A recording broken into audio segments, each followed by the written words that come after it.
Welcome, those of you in the chapel and those of you at home.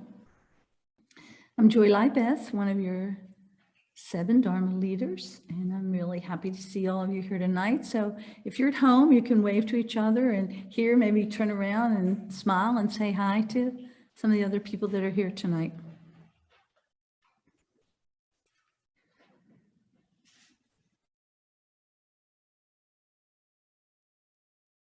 So when I give a talk, I always think, why are these people here tonight? And maybe they're looking for a way to reduce stress or pain. Maybe they're coping with some challenges in their personal life, or just trying to make sense of this complex, divisive world that we're living in of suffering. Maybe you feel that there's more to life than our jobs or our achievements. Some are looking for deeper meaning or an understanding of themselves in this life. Maybe you feel safe here in the community where you can be just who you are. I hope that part's true. But whatever your reason for being here tonight, I think the topic can be helpful for you. I've been studying Buddhism for, 40 years maybe. And the Buddhists gave us tens of thousands of talks or suttas. And these teachings are so insightful and powerful. And with so many offerings on how to live a life with peace and freedom, we might say, well, where do we begin? So tonight, we're going to begin a 4-week series on the Paramis. And that's a Pali word, the language spoken at the time of the Buddha, which derives from the word supreme and is translated as perfection. In Sanskrit, it's paramitas. And the word can also be explained as to go beyond, and that is to go beyond the self, small self, to awakening and on the path toward enlightenment. So there are 10 paramis. They're also referred to as the 10 perfections. And don't let that term scare you or mislead you. It's not about judging oneself or perfecting oneself. It's about aspiring to recognizing and live from the good within us. These are qualities of the heart and mind that are part of who we are, but they get blocked or repressed because of our habits, our fears, our misunderstandings. If we can pay attention to these in our daily lives, they will continue to unfold in our minds, speech, and actions because they spring from our very nature. We long for wholeness or to be a good human being.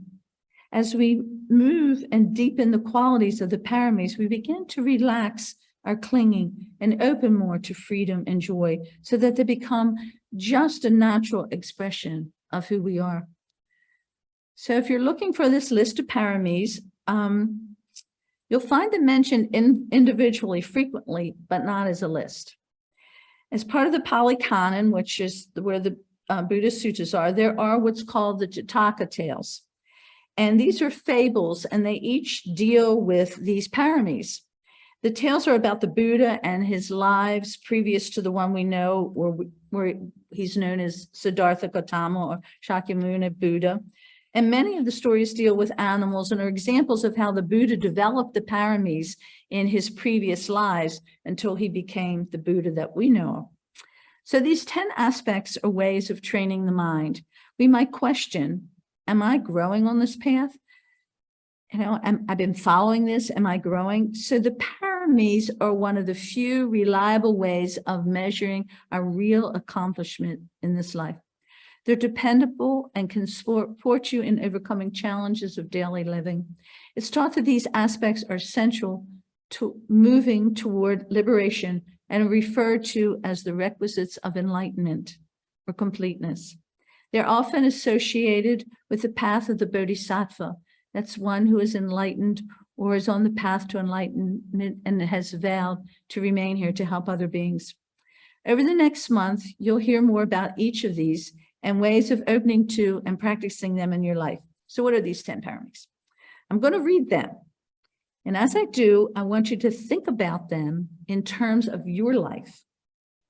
Maybe as I say one, you'll think, I've got that. I've been taught that since I was a kid. Or Maybe it's coming from deep inside of you. That's a part of you that you believe to be important. Maybe you think it's something I really need to look at in my life or develop.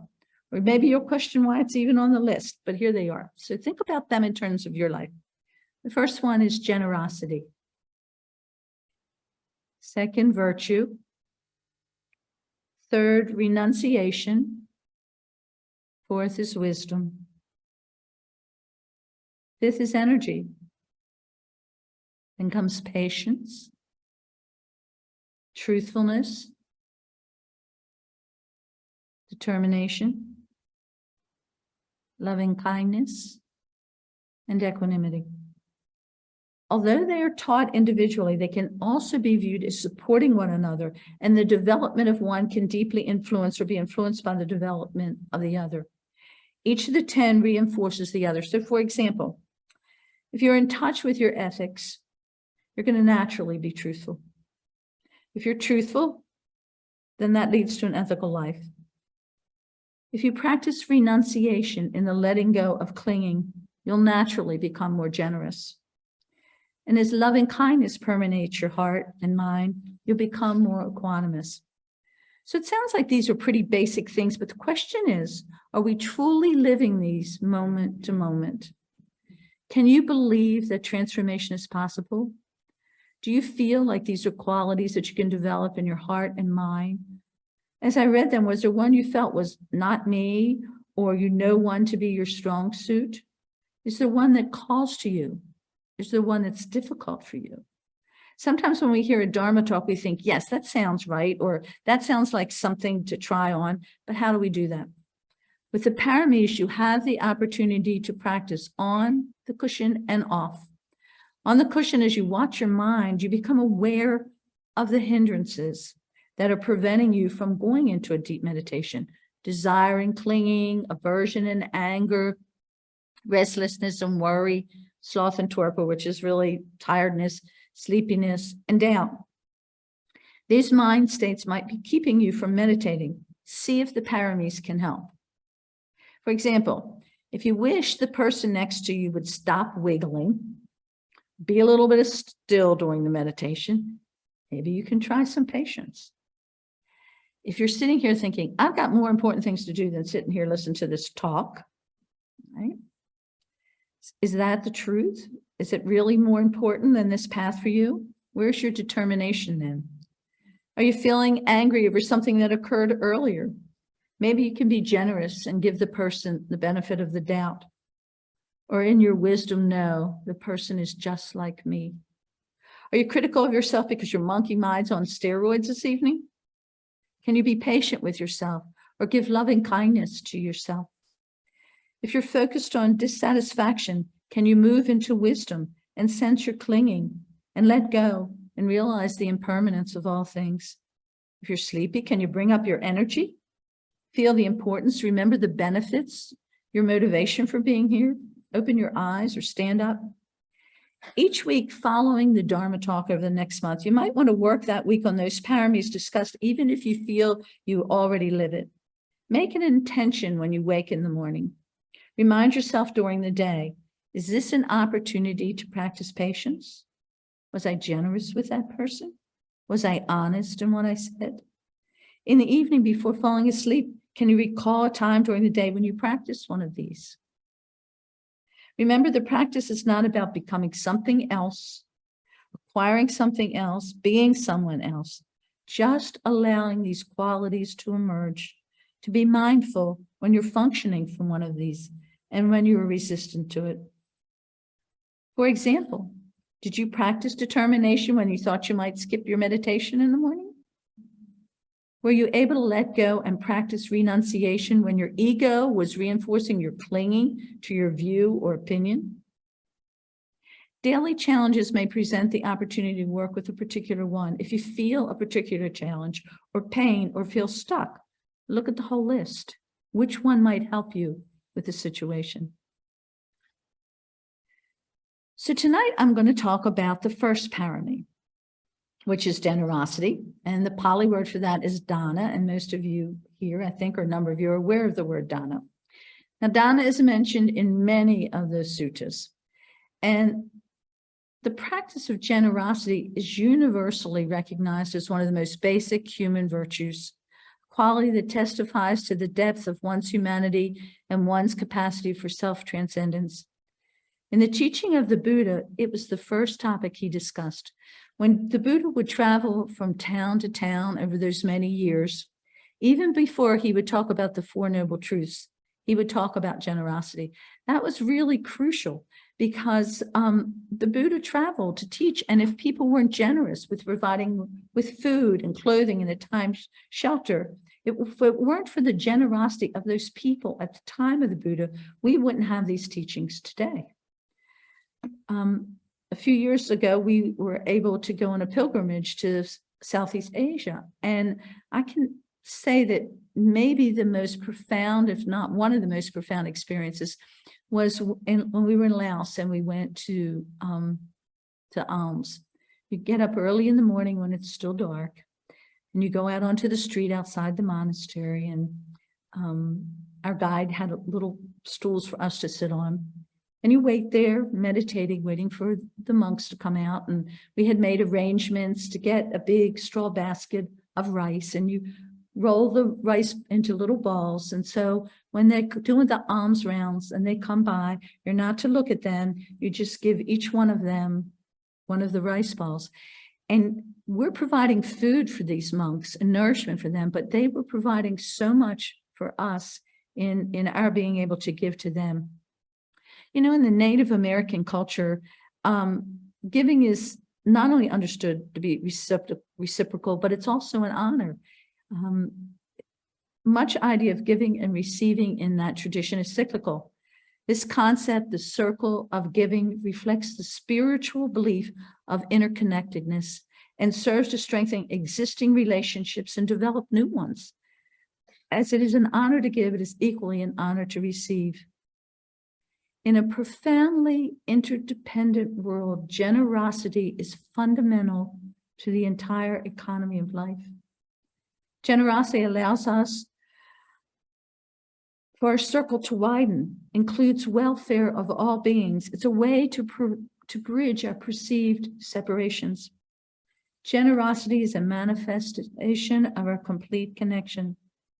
Look at what the earth gives to us: our food, our clothing, our shelter, our home. And I love this quote by Hafiz.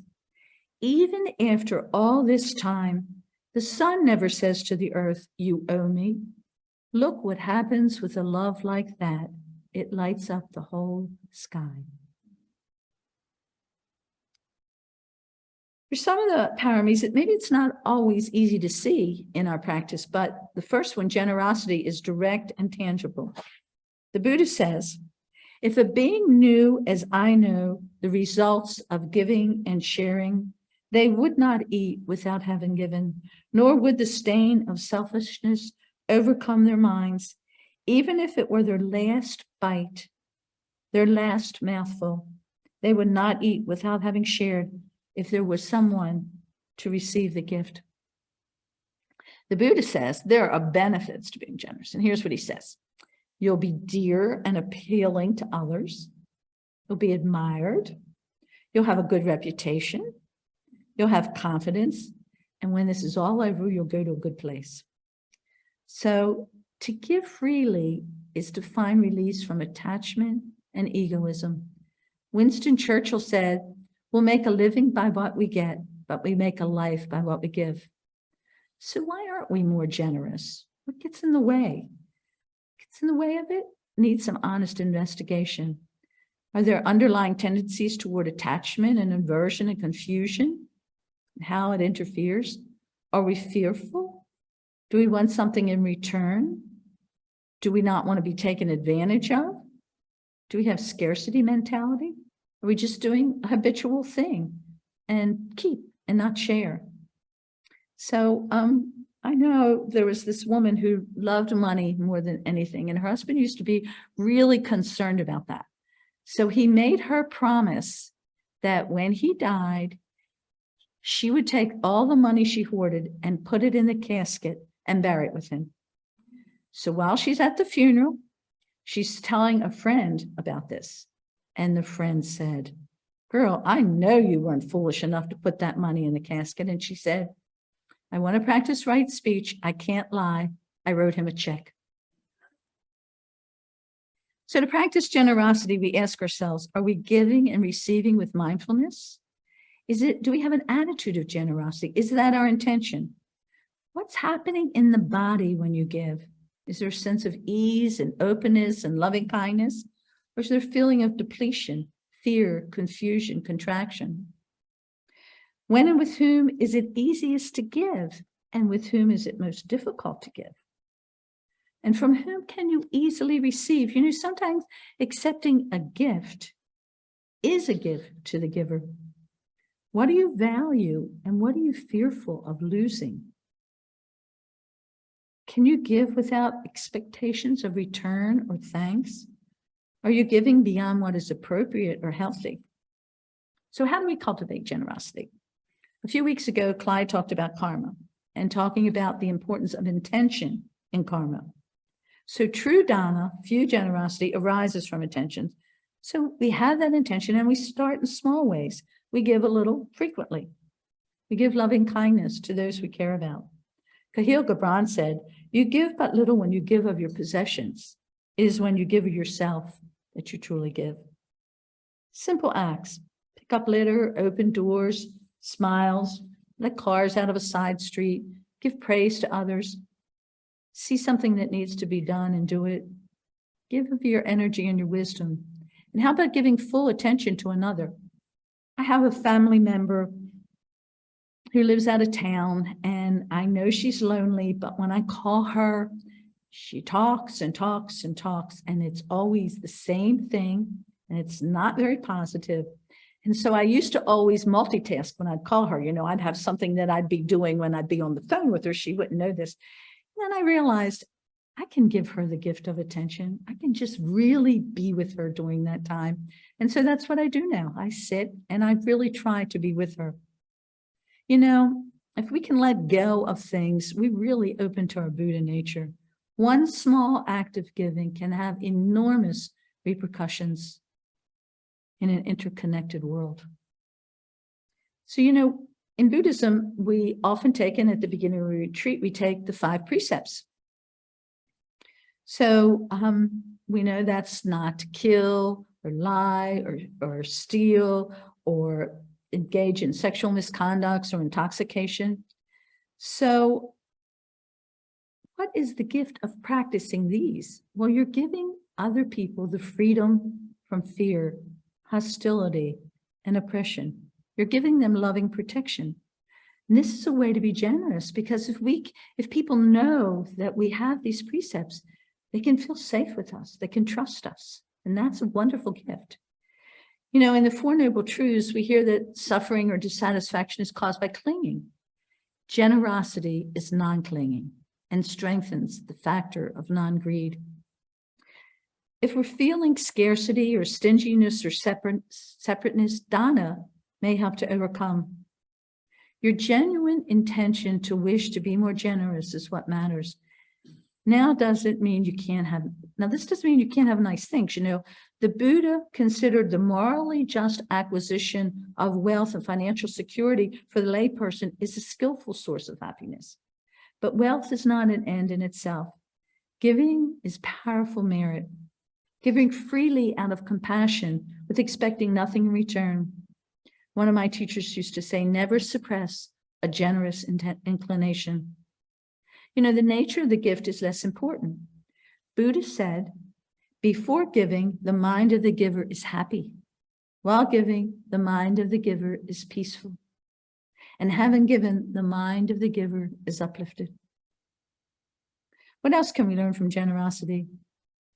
As our dana practice deepens, we begin to know more directly the ephemeral nature of all things.